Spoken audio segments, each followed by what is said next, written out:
Hello and welcome to the high road for what is the level 25 episode of the Chronicles of the Purple Knight. We're looking across here the wooded areas and the distant hills, sitting in a little sort of a courtyard with a well and a little hut. I've just lost, unfortunately, my first attempt at the level 25, which wasn't this one. It was the one where you have to escort the Harper. It's unfortunate because it was a long old quest and there were some good things illustrating where we're at with the build now. But the problem with the sound reared its ugly head again. It seems whenever I plug into a certain port now on the PC, it doesn't pick up my voice, so I'm going to need to guard against that in future. So we're almost at the end of the high road chain, level 24 chain in Eveningstar. We've also completed the Eveningstar 3 chain in the Demonweb, so that's good. For the level 25 feat choice, there were a couple of options that caught my eye. Epic spell power fire would have been one. As you can see there, we're up towards 500 anyway in fire. And the other possible imbues that we could switch to if we needed to, acid, cold and electric, are all over 400, which, while rubbish for a caster I guess at this point, is certainly not terrible for what we are doing. And the reason they're all pretty decent is down to this choice of glasses. So I've given up some melee possibilities. I could have had some glasses here on the goggle slot that would have given me more deadly and seeker and melee oriented stuff. So we've given that up in favour of the caster set, the esoteric caster set from Shan, and that's giving us more on the spell power side. So we could have had the fire, epic fire, didn't take that. We could have taken double strike, which I've mentioned in the past. One of you told me that it gives also a double shot of the imbue when that goes off, so that's nice. Didn't take that either. The one I went for, bearing in mind our propensity to hold stuff and make it helpless, was the crush weakness, another 15% damage on helpless targets. So now when we do a mass hold, anything that's held is going to take 40% extra from the follow-up damage, which is pretty sweet. So I need to remember to use and abuse the mass hold lead with that. Otherwise, I've been looking a bit at what some other people had to say about the experience, the coming experience point change in general. And I don't think my opinion is going to be changed. I guess the proof will be in the eating, won't it? The proof of the pudding. But my personal view is that it's not. I'm not disappointed in it so much because it's a nerf. I think it's going to be a nerf in overall XP generally, especially when you're doing the leveling thing. If you are, let's say, one of the average players, like me and like most people, who are not going to go out of their way to kill most of the monsters in each quest. You know the path to the end. You're not going to do the optionals because the developers have made it, in most cases, not worthwhile to do so. And generally speaking, spending, let's say, half an hour to complete one quest thoroughly is going to be much less, will give much less return in terms of progress towards your next level than spending, let's say, 10 minutes each to do 3 quests. Now, of course, if your objective is purely just to have fun and to explore the quest, then fair play, no problem with that. But most people, when they're on the leveling train, as they call it, the time is a limiting factor, and they're looking to make the most of that. So spending half an hour in one quest for not a great deal of reward doesn't seem like the best recipe to me. But it's not to do with that, not to do with the nerf that I have this issue. It's more to do with the fact that the first time bonus, to me at least, encouraged well, just doing that, playing everything on the way up for the first time and then just leaving it. And that to me was great. Everything, you know, was done once, so nothing got boring. None of this, because one of the things I can't stand is this so-called daily questing. You know, do the most optimal ones. You know, several days in a row, especially in Epic. That was just mind-numbing. So to be able to go up like we're doing here, for instance, with Purple, doing everything once, you know, collecting the sagas. I mean, obviously that'll still be a valid strategy, but maybe people are going to start just farming all the high XP quests again on a daily basis, the spies in the house and all that kind of stuff, instead of going for you know, everything once, which I think is much more fun, gives you a lot more variety to the game. Of course, we're still free to play however we'd like, but it's I guess it's a significant nerf to that particular strategy, because you're no longer getting the first time for all these quests. And in this one in particular, this chain, I think it had a bit of an XP buff because nobody was bothering with it. I suppose it's part of the saga, so it will still get run for that. Maybe I'm just muttering on for nothing, but my preference would have been to leave it as was anyway. I would have much preferred to keep the first time thing, but I'm not one for poo-pooing stuff just for the sake of it. So let's see how it goes.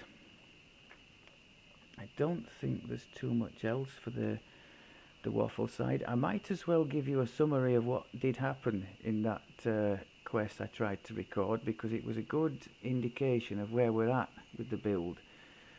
Damage wise, we were fine. The hold was working really nicely.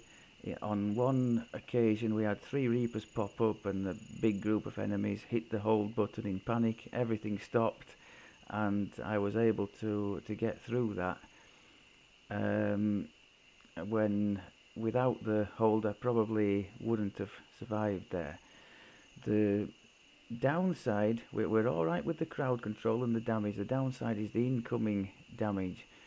Whenever we get a spiky damage, and I was nearly dead at one stage in there, usually when these red crowns pop up and I don't deal with them quick enough, because they can go straight through your fortification. The downside is because we don't have the Master of Death to boost this negative energy burst, we don't have that big hitting heal. So when we do get into trouble, there's no quick fix. The only fix is to kill everything that's around you and wait for the Reaper nerf when in combat to disappear, so your death aura can tick you back up nicely to top health again. So the basic strategy is kill everything before it kills you, and in between combats the death aura will top you up very nicely. Okay, let's have a look, see how we can go on in this one. That's also my justification for not going any higher in Reaper mode. The fact that at any given moment the incoming damage can really hammer us and leave us very vulnerable, because we can't just one-click heal.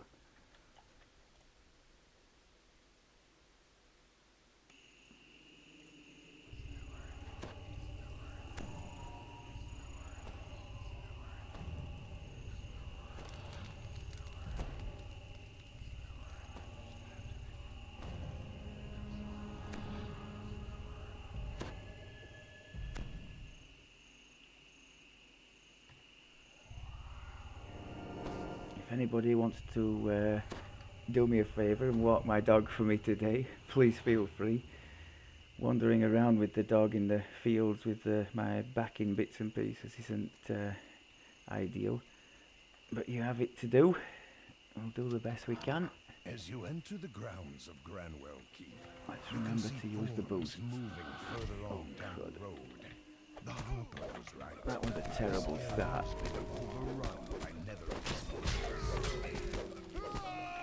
Okay, that's a bit better. Wrong key there.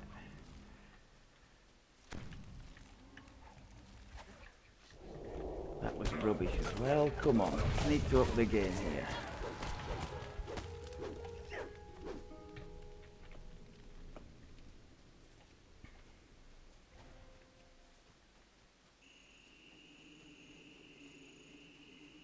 We've got some spiders coming, haven't we?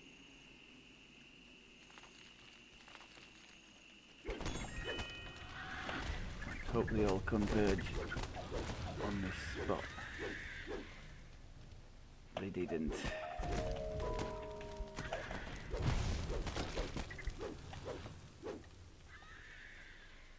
So that's another example of the kind of thing the developers would like you to go and get involved with. I'm not going to.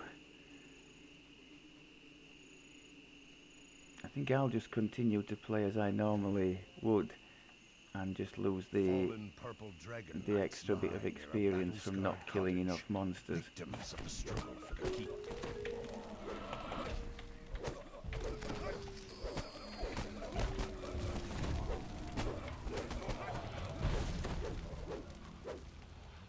Ooh.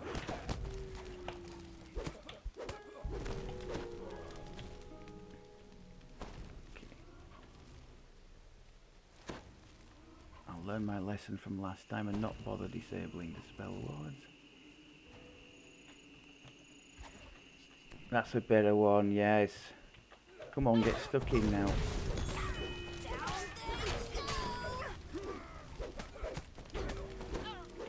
Okay, good stuff. Good shot.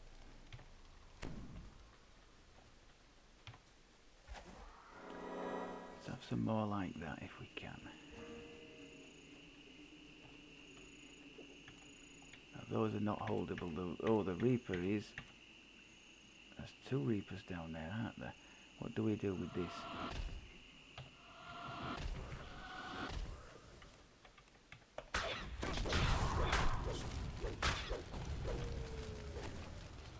Well, that was fortuitous. The wizard just wandered into the hold at the time I was casting it.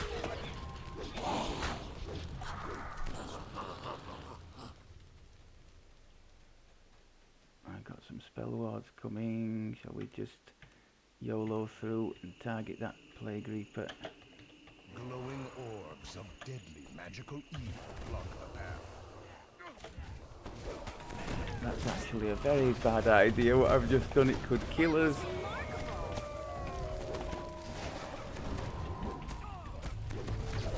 That's what you get for YOLOing, people. Don't try this at home.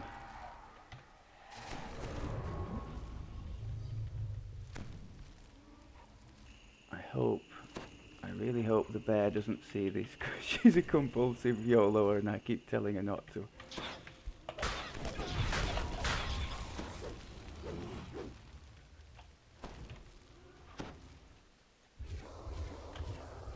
Yes, alright, don't kill me.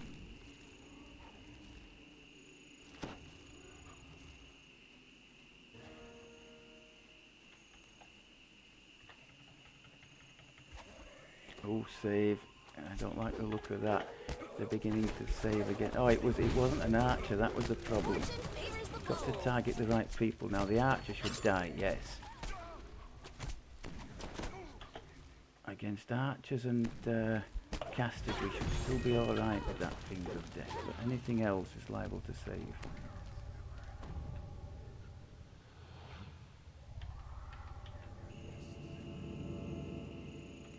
Reaper down there, isn't there? Two Reapers, in fact.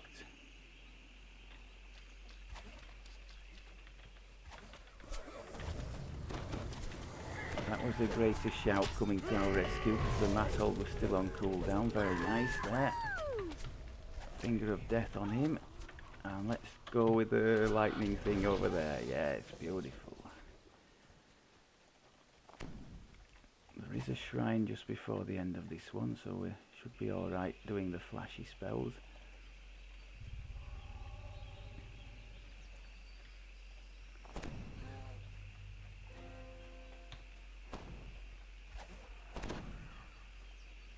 With a shock, you recognize the body of Germon Diel. The Netherese must have caught the Harper before he could escape with the Nether Scroll pieces. Oh yeah, I thought so. Come on then, let's have a rat party.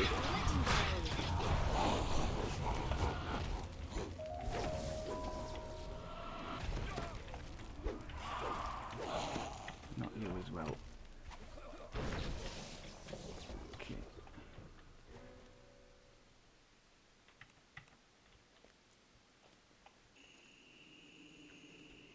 Hold you guys. Oh, look at this. Yes. Now that's more like it. That is what I like to see. Is that thing going to come to life up there? Yes. Oh, nice.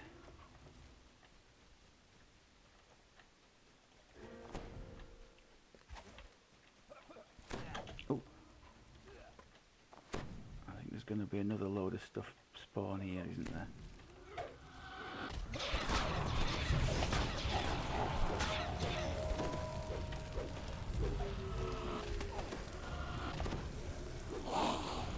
Hold an acid well.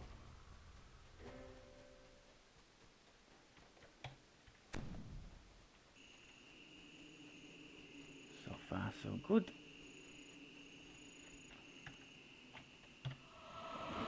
Oh no, the skirmishers have a good save.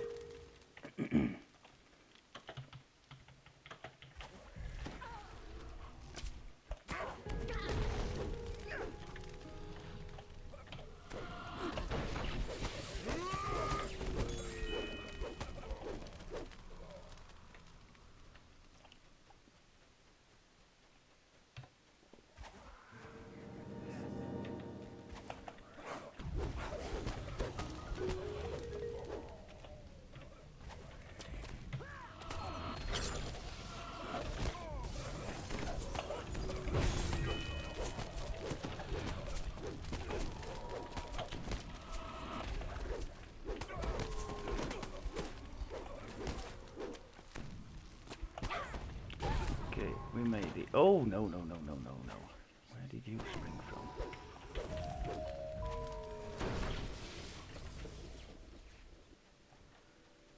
Now, do we need to do the rest? No, I don't think we do. Destroyed in an effort to keep intruders from a pair of Netherese wizards are engaged in a mystic ritual in the center of the keep. One of them calls to you with scorn. I've got to remember to target the red boss here, because once he disappears, everything disappears. This Nether Scroll will once again be whole. Do you understand what that means?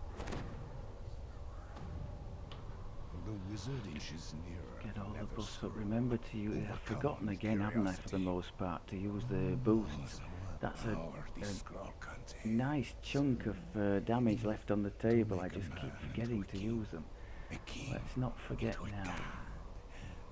All I have to do is read it. That's one of the reasons I don't use Wellspring of Power as a caster, because I just keep forgetting to trigger it.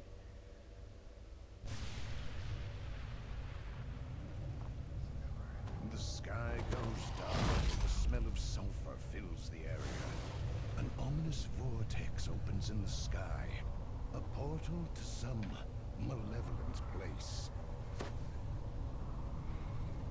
Now, he's a fire thing, isn't he? So let's try with the cold.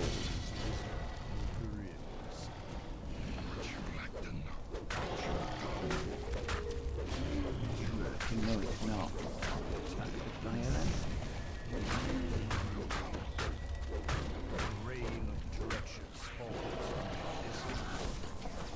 Oh, acid. Let's try acid. I think he's normally able to be hit by the acid.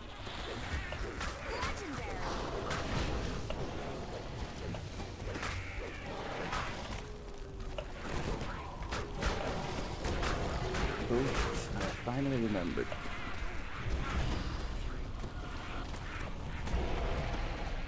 Oh, come on, get me back in the screen.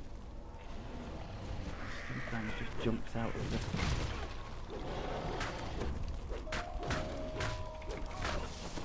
Yeah, I think acid might be the one for him. Unless we just try the electric.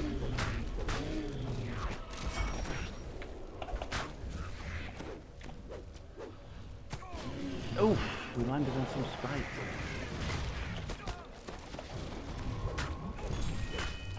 Try the electric one just in case. No, that's no good. Okay, acid. Boost back on. Oh.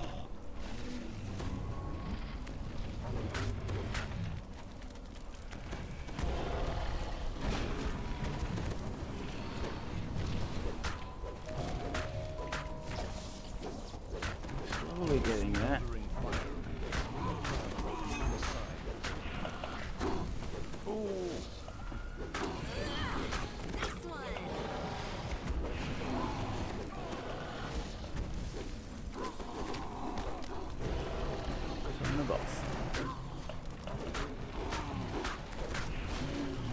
Oh no, Reaper. I tried to hold there, nothing happened. And he hit me, the Plague Reaper. I almost died from the spikes, he's still alive. God.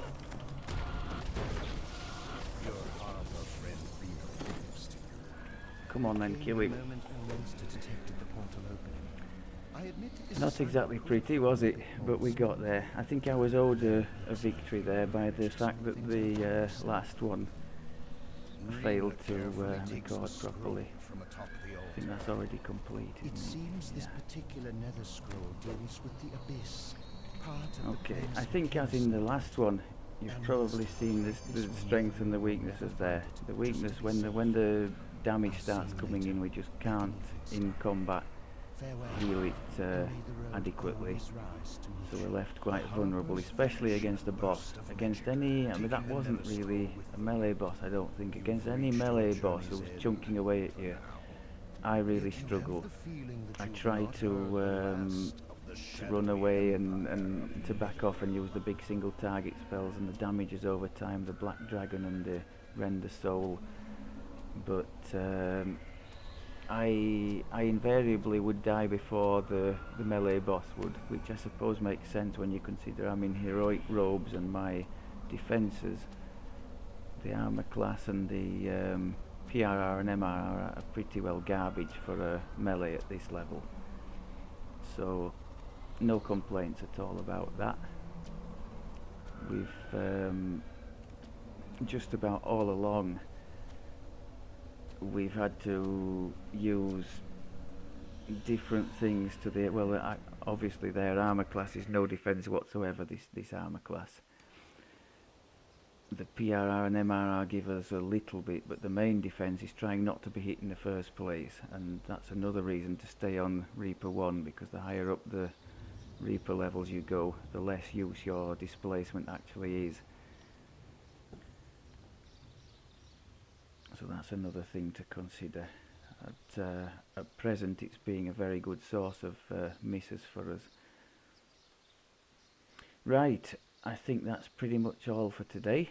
Hope you're all doing well. Have yourselves a good Sunday. Next on the agenda, I guess, will be Giant Hold. And after that, maybe a couple in the Three Barrel Cove. And once that is done, we'll be heading to Wayloon, because the last two chains we've got to do for the 5 Eveningstar sagas are the Wayloon and the Stormhorns. Now the Stormhorns in particular, as I mentioned before, is going to be a big test of our credentials for dealing with big packs of things. The breaking the ranks and lines of supply in particular. You're faced with wave upon wave of things. It's almost like an exercise in survival rather than a quest per se. and there I guess we'll have the ultimate test of our holds and AoE damage. So I look forward to measuring us against that. Okay, thanks very much as always for looking. Hope you're all doing well, and I will speak to you soon. Take care.